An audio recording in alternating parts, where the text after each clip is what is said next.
Really interesting. She was murdered more than 2 decades ago, and police know who did it. However, the victim's identity remains a mystery. Has been for years. Tonight, Nightside's Lisa Reyes takes a closer look at how one determined detective is trying to bring closure to this woman's family, whoever and wherever they are. It's a story you'll see only on 12.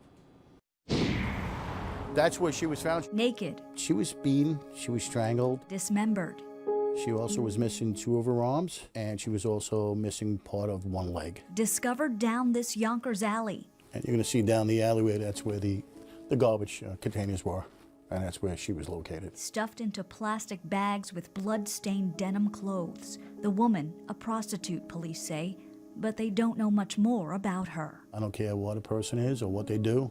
They're a human being, and her name wasn't Jane Doe. To Detective John Geiss, the one-man investigator of the city's cold case unit, the mystery of who she is and where she's from remains unsolved. This dilapidated Midland Avenue storefront used to be a Chinese restaurant and pizzeria when she was found back in June 1992. Just realized that someone was killed here and they were thrown out like garbage. Cops cracked the case of who killed her in 1996. Long Island serial killer Robert Shulman. These are the words of the confessed killer, later convicted of murdering 4 other women. I took her back to my house and we did some crack. I must have blacked out, and when I woke up, she was dead on my floor. I cut her arms off with a hacksaw.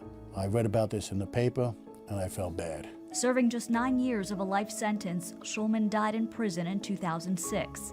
But Detective Geiss believes she was someone to somebody. This distinctive tattoo and artist rendering are all cops had to go on until last year. In 2017, working with the medical examiner's office, we were able to get a blood sample of her and get a DNA profile. That profile submitted to a national database tracking missing people, and so far, no matches.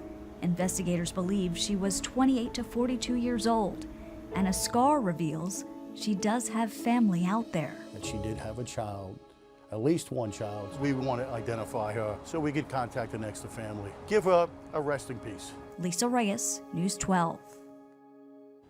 So someone out there knows something. Now, if you may be able to identify this Jane Doe, you can please call the Yonkers Cold Case Unit at the number on your screen, 914-377-7731.